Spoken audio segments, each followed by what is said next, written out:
जप्त करून काही अजून अटक केली नक्की काय प्रकारे कोण आहे? बरोबर आहे. टिळकनगरचे सिनियर PI विजयकुमार कदम यांना खात्रीशीर बातमी मिळाल्यानंतर कचोरा चौकीच्या भागातील हनुमान नगर एरियामध्ये मोहन सृष्टी अपार्टमेंटच्या बाजूला एक महिला नामे सलमा बेगम नूर मोहम्मद शेख ही काही ब्राऊन शुगर सारख्या पदार्थाची विक्री करत असल्याची खात्रीशीर माहिती मिळाल्यानंतर अतिशय गोपनीय पद्धतीने त्या ठिकाणी ट्रॅप रचून सदर ठिकाणी पोलिसांचा छापा टाकून कारवाई केलेली आहे।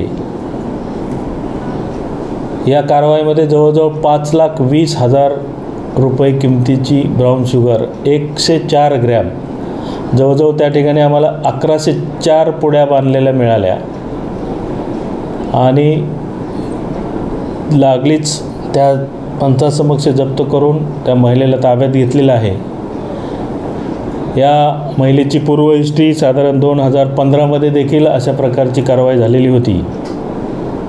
हे अतिशय घातक असं हे नार्कोटिक ड्रग्ज आहे। यामध्ये तरुणाई बर्बाद होते। आम्ही सिनियर PI विजय कदम यांनी जवळजवळ 1 महिन्यापासून यावर अभ्यास करून समोरच्या असणाऱ्या शाळा काय नाव शाळा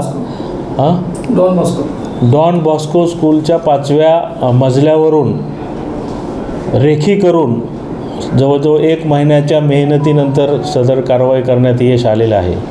अतिशय चांगली कारवाई आम्ही या ठिकाणी केलेली असून यामुळे बरेचसे तरुण अशा प्रकारच्या ड्रग्जला ॲडिक्ट होण्यापासून वाचणार आहेत। या निमित्तानं परत माझं कल्याण आणि डोंबिवली परिसरातील जनतेला आव्हान आहे की अशा प्रकारच्या ड्रग्ज विक्री संदर्भात काही माहिती असल्यास पोलिसांशी संपर्क करावा। सदर महिलेचं रिमांड घेऊन पुढील तपास ॲडिशनल CP शिंदेसाहेब आणि DCP कल्याण गुंजाळ साहेब यांच्या मार्गदर्शनामध्ये सिनियर PI विजय कदम हे करत आहेत। या कलरवरून आपण त्याला मॉर्फिन म्हणू शकतो। A1चा 1 थेंब, A1चा 1 थेंब आणि A2चे 2 थेंब टाकल्यानंतर त्याच्यामध्ये टेस्टचा हे जाऊन आपण कलरवरून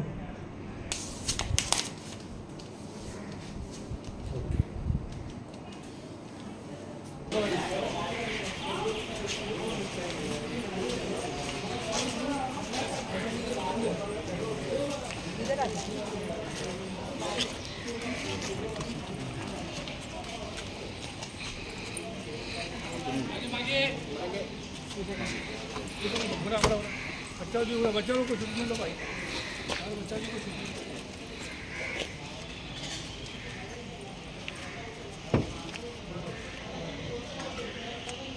बस। Thank you.